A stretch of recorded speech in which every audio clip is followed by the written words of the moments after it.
Hey guys, Delta here, and in this video I want to talk about Dark Souls 3 because it's one of the games I went hands-on with at PAX Prime this year. I didn't have to wait in line for it, which was nice. I got in there during the media early access and there was no one around, which was kind of surprising. Isn't this like a really highly anticipated game, or is it only NeoGAF that obsesses over the Souls series so much?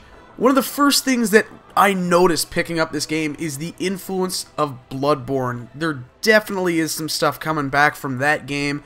Notably, the character movement feels faster, the enemies feel a slight bit more aggressive, not to the degree of Bloodborne, but definitely an increase over Dark Souls 1 in my opinion.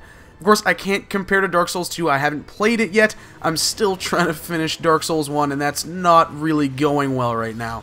But it definitely felt like things were moving a little faster, attacks were more aggressive, more sped up, and I like that because especially after playing Bloodborne, I have a really hard time going back to Dark Souls 1 because it just feels so slow, and that increased speed in Bloodborne was really fantastic. I know some people didn't like it, but for me, I loved it. I wasn't sure about it at first, but I still remember I played it for 5 minutes at PAX last year, and I'm just like, yep, okay, done, don't need to play anymore, tell me when it's coming out.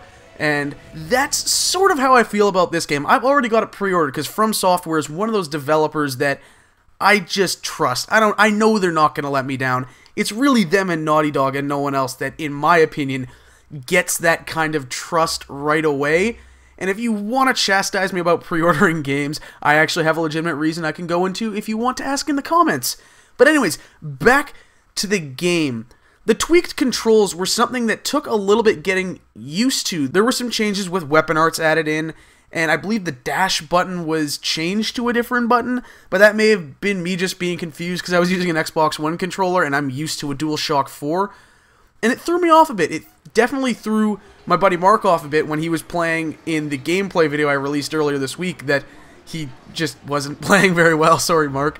But yeah, there were some changes there that threw me off and took some getting used to, especially in a game like this where you have to make those split-second decisions and react, and if you mistime things just a slight bit, you could just get destroyed and knocked out in one hit. One thing I'm still uncertain about are the weapon arts.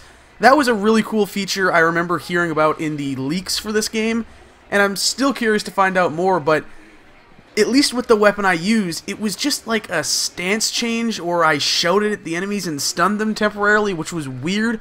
I know some weapons are supposed to have special attacks and changed stances, but I didn't really get a sense of what weapon arts are in the demo I played.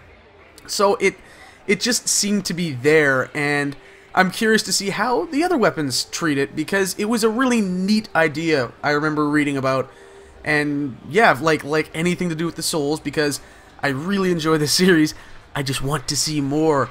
Visually, the game is really on point as well. You can see the Bloodborne engine being put to good use, and I think the frame rate was actually better, at least in this section they chose. It felt like it was running at 30 a lot more often, whereas Bloodborne dipped from time to time.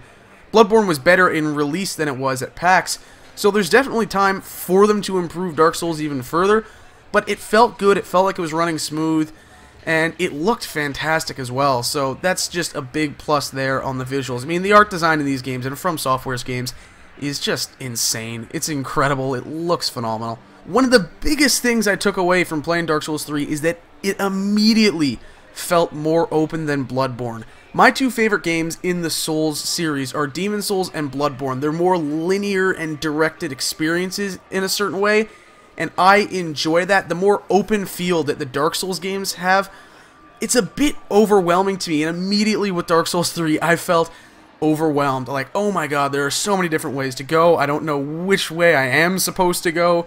And then even with like Dark Souls 1, there were so many options in how to upgrade my gear and stuff like that, that it freaks me out a bit. These are games that can take time to click.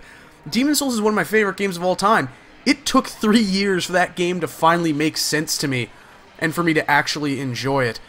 So, people who played Dark Souls 1, I think, should be right at home with Dark Souls 3. That was the feel I was getting from it right away.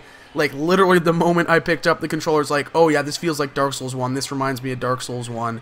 So, that's a huge plus for people who like that game. I know for the hardcore Souls fans, Dark Souls 2 was a bit of a disappointment. Still a very good game, but not at the same level of Dark Souls. So if you like that first game, you should like this one.